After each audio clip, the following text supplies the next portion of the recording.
guys, this is Heidi with Kiddos Corral, and I thought today I would show y'all how I dye my Easter eggs.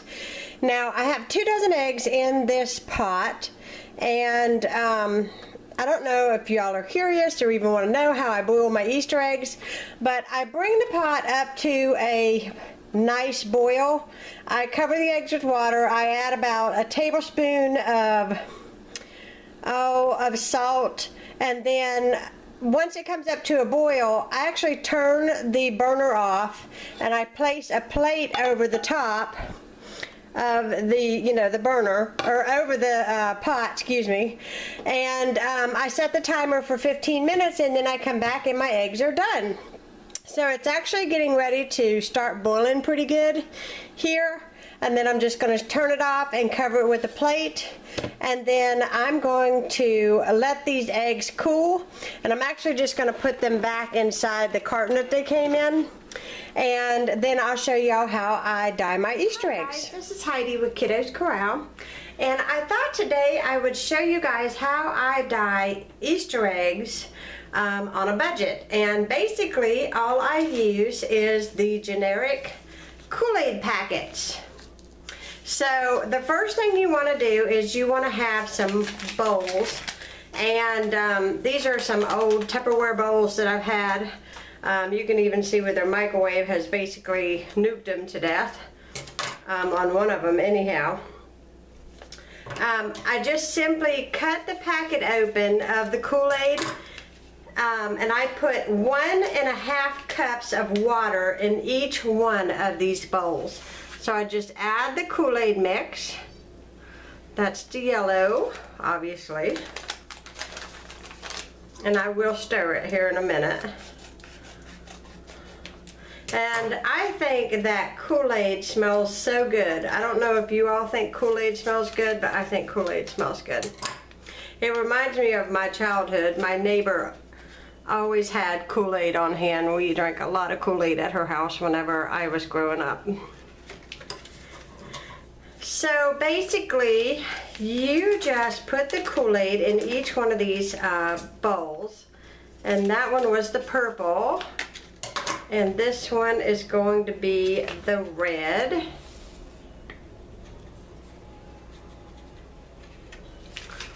And then we have the orange.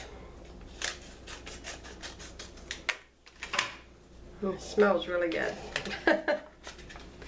Smells like a popsicle. I think that's what it reminds me of too, popsicles. So I just take a butter knife, I swirl the water around just to make sure that the stuff is incorporated. And that one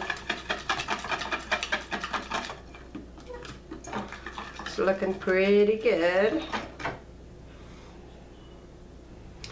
And then I want to make sure the purple is mixed. Look how dark and pretty that purple is. Really pretty. And then the orange. And I just want to make sure that it's good and combined in the bowls. Now I have more eggs than what I have out here, but I just wanted to quickly show you all how I do this. Now I've seen some Easter egg dye kits that cost up to $8, and I think that's ridiculous. I would never pay $8 for a dye kit. But once you get your dye mixed up, there's a couple different things that you can do. You can give your little kids or grown-up kids like myself a crayon, and you can draw all over the outside of the egg, and wherever the egg is, what do I want to say, wherever the egg is not drew on, that is where the dye will actually adhere itself to the egg.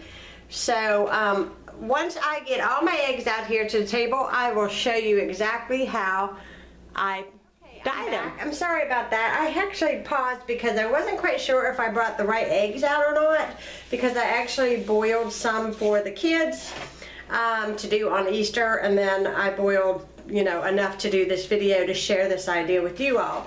But like I said, you can get your little ones to draw on the outside with crayons, and then once they are drew on, then that design will come up. So basically all you do is put your eggs in the die, and I use big enough you know, bowls that I can drop in more than one egg, which is nice. And remember, the longer that your eggs sit in the Kool-Aid, the darker they will get. So usually I just put them in the Kool-Aid and I just let them sit in there for a while. I go do something else and I come back and I flip them over, and then they're, you know, good to go. So I'm gonna let these sit for a little while in this Kool-Aid, and then I'm gonna come back and I'm gonna show you exactly what they look like when they are done.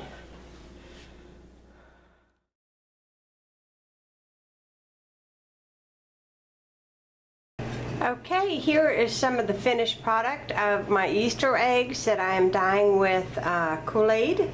And they dye the Easter eggs very vividly, so if you're looking for more pastel colored Easter egg, you may not want to go this route, or you may only want to leave them in for a certain amount of time. But I love the bright colored Easter eggs, especially the orange, like carrots.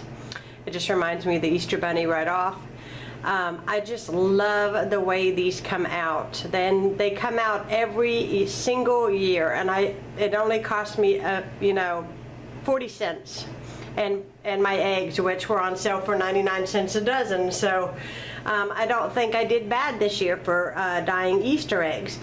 Now after your Easter eggs dry, you can actually take a towel and put a little bit of vegetable oil on your towel, and you can shine your Easter eggs with a little bit of vegetable oil, and they will be shiny and beautiful. And I will put a picture of the Easter eggs at the end of this video so that you all can see exactly what they look like whenever they are dry. And I hope you all have a wonderful, wonderful Easter. Hope you all have fun with your families and friends. And we are intending to have a wonderful Easter, so God bless, and talk to you again soon.